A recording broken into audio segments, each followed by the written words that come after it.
Lau, Hong Kong professor of economics, is an SAR executive counselor, and both at Stanford University in the US and the Chinese University in Hong Kong, he's expanded on his specialty in the fields of economic growth, particularly in East Asia and China, and he's a guest speaker at the Asian Financial Forum in Hong Kong. Professor Lau, your work on the Chinese economy in the 21st century is considered to be groundbreaking economic modeling, but what do you see for the future of the Chinese economy? As you can tell from the 12 5-year plan, the draft 12 5-year plan, that China is going to change in two directions at least. One is to change from export-oriented economy to an economy focusing on its own internal market. I mean, 1.3 billion consumers, a huge market. I think the second thing that is likely to happen is that if we really look at what happened in the last 30 years, Chinese growth basically is driven by growth in inputs, but that really can't continue for too much longer. So I think China will be shifting to a growth that's more driven by technical progress, by innovation. The American author Vance Packard wrote the book The Consumer Society, but do you see China as being the consumer society for the future? I think it would be for the next perhaps 30 years or so. I think it would be. They are at the stage where they begin to want things, right? Cars, watches, right? Television sets, you name it. I think that's coming. In some sense, it's already happened in the major urban centers in China. Consumerism is seen as being a very low component of economic growth in China, but do you see that changing for the future? I think that is actually really based on a misunderstanding. People think of China as being export-oriented, but in fact, the proportion of export to GDP is really not that large. It's around 30%.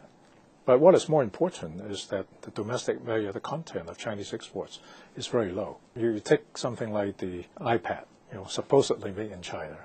The wholesales for about maybe $500 US, right? Do you know what is the value added in China? Less than $15.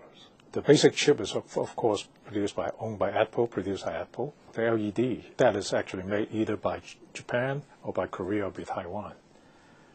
Chinese value added is very little. So should China really begin to build brands and really build them very fast indeed, and more of them? If we want to sell to 1.3 billion consumers, you cannot do it without brands. There are some very successful brands. One is called Kang Shi Fu. It's maker of instant noodles. Right? It's by a small, used to be very small, obscure firm from Taiwan. It went to China maybe more than 10 years ago. And they developed this brand. They spent the money on advertising. They also had a couple of tricks. But anyway, Kang Shi Fu now actually has 40% of the Chinese instant noodle market. That's a huge market. Right? So it's happening. It really is happening. Foreign brands that are doing well would be McDonald's, Starbucks. Right? A lot of Chinese brands are moving in.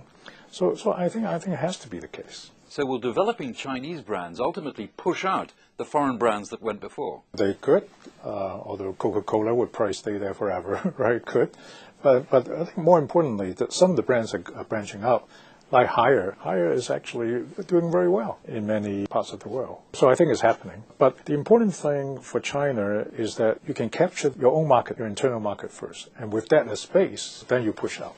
So, Professor Lau, where does Hong Kong stand when it comes to the brands of China, branding in and out of China? I think Hong Kong can play a role because people in Hong Kong have much more contact with the rest of the world. They are more current with what's going on. So they could play a very important role helping the design, advertising in the establishment of the brand. I think that can be helpful. But Hong Kong has never been a manufacturing power. It would never be. So I would say that the contribution would be mostly on the software side. The other question, of course, is financial services, and particularly where it comes to the renminbi. And we see the renminbi certainly developing in Hong Kong in certain ways and certain instruments. But do you see that developing both in China and Hong Kong? I think that is very important. I think it's going to be the fastest growing segment of Hong Kong's market. Many firms are thinking of raising money. McDonald's raised money in Hong Kong. Renminbi bonds. Caterpillar issue renminbi bonds. I think many other firms, I know some Russian firms are trying to raise money in renminbi. Hong Kong firms are trying to raise. The basic point is that you can borrow renminbi at relatively low interest rates. I don't mean short-term, reasonably long-term interest rates. So I think that's going to come. And I think you will see more and more of the trade settlement between, say, China and Hong Kong will be done in renminbi. And really looking at the renminbi, would you see full internationalization as such? I think there are many different understandings of the word. What do you mean by internationalization, right? So I think the most important one is really whether people are willing to accept and people are willing to hold the currency, right? You can say that, well, the renminbi is now not fully convertible, not freely convertible, which is true. But you ask people in Hong Kong, right, whether they are willing to accept renminbi, whether they're willing to hold the renminbi assets, perfectly willing. That's rising. And, because if you ask a lot of people in Southeast Asia to choose between the US dollar and renminbi, many will say, well, I already have enough dollars. Right? I'd much rather take renminbi.